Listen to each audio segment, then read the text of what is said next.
Nous ne savons pas ce qui se cache derrière nos intentions. Il nous faut entrer dans une école très sévère du Saint-Esprit pour arriver à découvrir que, aux yeux de notre Seigneur, nos intentions les meilleures sont corrompues et que nos mobiles les plus purs sont souillés. Quelque part, à la source des choses, nous croyons être pour Dieu. Il y a le moi.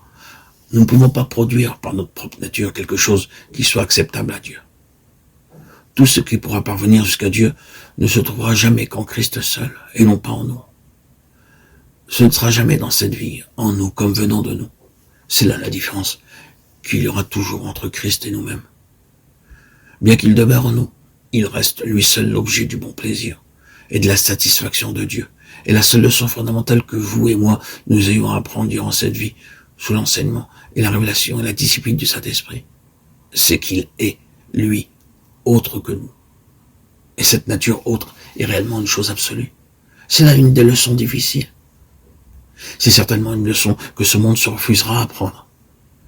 Elle s'oppose directement à tout ce système d'enseignement basé sur l'humanisme, la chose merveilleuse qu'est l'homme, et tout ce verbiage horrible qui, de jour en jour, est propagé par la voie des ondes pour inviter le monde à vivre de son mieux, à produire ce qu'il y a de meilleur, à essayer d'être le meilleur possible.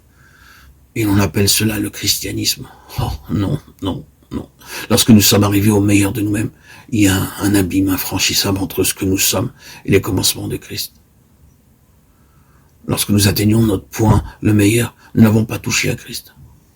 C'est absolu, mais nous n'avons pas besoin peut-être d'insister sur cette vérité. Pour la plupart d'entre nous, nous en avons appris quelque chose. Mais tandis que nous connaissons cela dans notre expérience, acceptons cependant le réconfort que nous trouverons peut-être à entendre encore précisément ce qui nous arrive. Que fait le Seigneur? Que fait le Saint-Esprit en nous? La chose fondamentale qu'il veut nous apprendre, c'est que nous sommes une chose et que Christ en est une toute autre. C'est la leçon la plus importante que nous ayons à apprendre, car il ne saurait y avoir rien de constructif avant que nous la possédions. La toute première, c'est donc la nature entièrement autre de Christ, en opposition absolue avec la nôtre. Le Saint-Esprit nous met ensuite en face de la possibilité absolue qu'il y a pour nous d'arriver jamais à être cela par nous-mêmes. Nous le voyons. Dieu a déterminé sa mesure. Dieu a présenté son modèle. Dieu nous a donné l'objet auquel il veut que nous soyons rendus conformes. Et la chose à laquelle nous nous heurtons ensuite, c'est l'impossibilité absolue qu'il y a pour nous à devenir cela. Non pas par nous-mêmes. Nous ne pouvons pas. N'avons-nous pas encore appris cette leçon de désespoir? Est-il nécessaire au Saint-Esprit de nous amener à désespérer encore et toujours et à nouveau? Pourquoi ne pas désespérer définitivement et en finir une fois pour toutes?